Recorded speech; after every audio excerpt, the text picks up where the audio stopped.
Unai Emery's tactical acumen and ability to maximise his players' potential have propelled Aston Villa into an elite bracket. They've been nothing short of impressive, winning all of their Champions League games to date and firmly establishing themselves as contenders for another top 4 finish in the Premier League. Emery has brought an element of attacking quality and defensive stability that makes Villa a daunting opponent for any side. Here is how you can recreate their tactics in FC25. This season, we've seen the likes of Unai Emery deploy his Aston Villa side in a 4-4-1-1 system and shape. Now, this system can be very fluid in both the offensive and defensive phases of play. So when Villa are out of possession of the ball, you will see them set up in a very congested 4-4-2 system and structure, allowing that front two to successfully go ahead and press and probe the opposition's back line. But when in possession of the ball, this 4-4-1-1 system will shape up in a box formation, allowing for a successful back three to formulate with a midfield 4, 2 wide players, and of course a striker up front. This tweak that Unai Emery has made has allowed Aston Villa to be truly dominant when attacking the opposition. The 4-4-1-1 team tactics will have a tactical preset set to kick and rush. This best emulates and replicates Unai Emery's style of play with this Aston Villa side. The build-up style for Villa should be set to balance, as Unai Emery does want a side creating unpredictable attacking sequences. This means that you might see the likes of Emi Martinez collecting the ball in those deeper zones and looking to play those shorter passes into the centre-backs or one of the deeper lying midfield players, allowing them to successfully build an offensive platform to create those short passing sequences off of, or potentially they can look to go with a more direct attacking style of play by launching those swift transition or quick through balls in between the lines and into the attacking front three. Now that front three could be the likes of Leon Bailey, Morgan Rogers, and of course Ollie Watkins, who will look to use their pace to be a bit more of a direct attacking force in the side. Aston Villa have shown that they have both the personnel and the skill set in order to successfully play both these styles of play. The defensive approach for Emery's side should be set to aggressive, with the line height being set to 95, as Aston Villa tend to play a very aggressive high line. We have seen multiple times this season and last where they have been able to successfully catch the opposition offside by nullifying their attacking presence with those runs in behind. Now, this Villa team will not really look to aggressively press the opposition's backline regions. Of course, the likes of Rogers and Watkins can do so, but they will always look to try and invite the opposition to try and play through the central areas of the park, allowing for Aston Villa to successfully set up pressing traps and triggers in order to successfully win the ball back very effectively. Now, of course, if Aston Villa are to win the ball back higher up the pitch, you will see them quickly launch a transition attack with the likes of Ollie Watkins, Leon Bailey, and of course Morgan Rogers making those direct runs in behind. Progressing on now to the individual player roles, and we'll start off at the back with the goalkeeper in Emi Martinez, who will be set to the role of sweeper keeper with the focus being set to balanced. Martinez has proven time and again that he is the perfect goalkeeper for this Aston Villa style of play, as he is quite capable of being able to sweep up just in behind the aggressive Villa line and look to try and nullify any potential attacking through balls that the opposition might be looking to exploit the Villa backline with. Now, of course, he is also very capable of being able to play from the back, looking to play those shorter passes into his defenders or potentially his midfield players, but he's very good at being able to successfully read the game, looking to identify what the Villa side might require, whether that's that short pass into the back line or potentially looking to launch those longer balls for a more direct attacking style of play. And then, of course, Emi Martinez is fantastic at making those 1v1 saves, saving penalties, and just being that guy in those big moments. So the defensive duo just in front of Emi Martinez will be Pau Torres as the left-sided centre-back and Ezri Konsa as the right-sided centre-back. Now for Torres, he'll be set to the role of ball-playing defender with the focus being set to build-up. This will successfully allow him to collect the ball in those deeper spaces and play those line-breaking passes further forward, or even being able to switch the play with that long ball over the top. We've seen the likes of Torres collect the ball in those deeper zones and also look to drive forward with the ball, so you might see him at times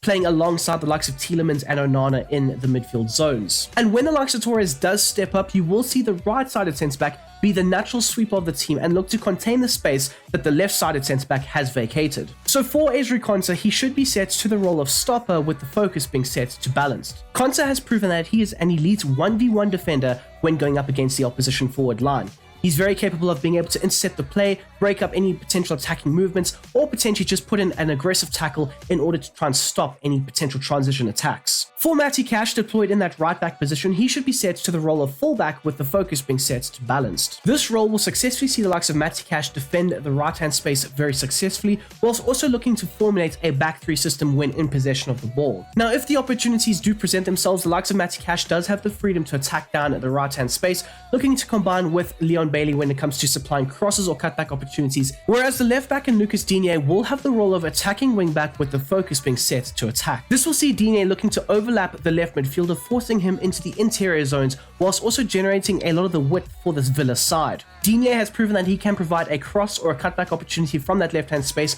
or maybe even be an attacking force in the box and pop off a shot or two for himself. The Belgian midfield pairing of Amadou Onana and Yuri Tielemans has proven to be a stroke of genius for the likes of Unai Emery, as Tielemans will be set to the role of deep-lying playmaker with the focus being set to defend, as this will successfully allow for him to be able to drop into those deeper zones in that first phase of the build-up play and be very instrumental in trying to set the offensive platform for the rest of the side to build up off of. Quite often we have seen Tielemans collect the ball in those midfield zones and play those line-breaking passes further forward. He is also quite capable of being able to switch the play and find the opposite winger with a quick switch pass into a lot of open space. Whereas Amadou Onana will have a box-to-box role with the focus being set to balanced, as this will see Onana contributing to both the offensive and defensive phases of play. You will see him looking to defend in his own box at times, winning the aerial duels and looking to circulate the play back into Aston Villa's favour, or popping up in the opposition's box and posing as an offensive threat for the likes of Villa. Now, Onana's physicality does present a major plus factor for Aston Villa in the central areas of the park, as he can quite easily outduel the opposition in the air and just naturally outmuscle them in the ground duels. As for the likes of Leon Bailey deployed in that right midfielder position, he'll be set to the role of winger with the focus being set to attack. He'll have a very similar role to what Lucas Digne will produce down the left-hand side, but of course he'll be producing it down the right-hand flank. So you will see him looking to break in behind, using his pace on a consistent basis to try and expose and exploit the opposition's backline areas. Bailey is quite capable of looking to angle his runs into the central areas of the box in order to try and get on the end of those crosses or cutback opportunities. He is also able to provide those crossing or cutback opportunities himself for the attackers in and around those zones. Whereas John McGinn, deployed in the left midfielder position, he'll be set to the role of wide playmaker with the focus being set to attack. McGinn will always look to drift into the interior zones, looking to combine effectively with the other midfield players, successfully at times creating that box formation and looking to overload the opposition in the middle of the park. In this system, John McGinn has proven to be the extra man, whether that's centrally looking to overload the opposition or potentially looking to attack the opposition in that final third. He can pop up with a goal himself or be the creative spark on the edge of the area when looking to rotate the play. The left midfielder will always look to lead by example, by instilling an aggressive nature when trying to win the ball back for Aston Villa. Now, moving on to the attacking catalyst for Unai Emery's Aston Villa, starting off with Morgan Rogers, who will be set to the role of shadow striker with the focus being set to attack. Now, this role and focus will allow for the likes of Morgan Rogers to be able to successfully pop up in the box as a secondary striker, looking to get on the end of those crosses or cutback opportunities, but it will also allow for him to be able to drop quite deep at times and be very involved in the midfield build-up play. We've seen countless times this season Morgan Rogers collect the ball in those deeper areas of the field, whether that's in his own half or just inside the opposition's half, and look to drive at the opposition, creating successful aggressive overloads for this Aston Villa attack. Another key element to their attack has been the relationship generated between the likes of Morgan Rogers and Ollie Watkins, having the one play in the other and vice versa situations to occur on a consistent basis. You will see that when the likes of Ollie Watkins does drift out to the wider spaces, Morgan Rogers will attack the central zones, and you will see the same thing happen when Rogers drifts out into the wider spaces himself. And then finally onto the role of Ollie Watkins, who will be set to target forward with the focus being set to wide, as we have seen the likes of Watkins being able to consistently run the channels and look to pull the opposition centre-backs into those wider areas, essentially opening up a lot of central space for the likes of a Leon Bailey or even a Morgan Rogers to run into and try and exploit. Over the last 2 years, Watkins has proven that he has elite link-up abilities, whether that's centrally or out wide. You will see him looking to drift into those wider zones and link up the play with the likes of a John McGinn or even a Leon Bailey, and he can do so very effectively in the central areas alongside the likes of Morgan Rogers. Now, even with this target role implemented, you will still see him looking to make those aggressive direct runs in behind in order to try and receive those through ball passes or over the top passes in order to try and use his pace to exploit the opposition's back line. So when in possession of the ball, this is more or less the shape and structure that Unai Emery does demand from his Aston Villa side. A back three unit consisting of Pau Torres, Konsa and Cash, looking to defend against the potential transitions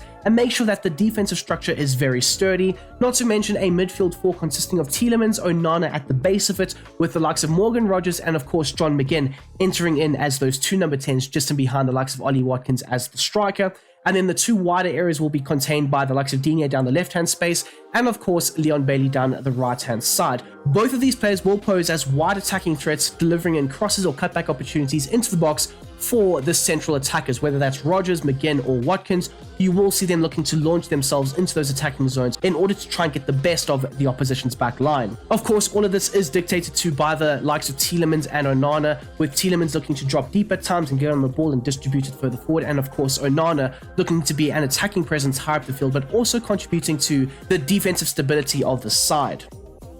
As for the Aston Villa assignment, the club captain is going to be John McGinn, but if he is off the field, the likes of Emi Martinez will take the captain's armband. The free kicks will be left up to the likes of Lucas Digne as well as Tielemans, but it will be Digne for the majority of them, as he does tend to take the left, the right, and of course the long free kicks. The penalties will be left up to the main man in Ollie Watkins, who will be given the opportunity to step up and take the decisive moments. The left corner kick taker will be set up with either Tielemans or it could be John McGinn, whereas the right could be a mixture between the likes of Digne and of course Leon Bailey. As for the 3 targets in the box for those set piece situations, it will be the likes of Onana being the target player, as he has proven to be an effective aerial threat in the box for Aston Villa this season, along with the likes of Ollie Watkins making that near post run that we have seen multiple times so far this season alone. And at the back post, it will be the likes of Pau Torres. We saw against Bayern Munich that he did prove to be an effective back post attacking threat for the set piece situations.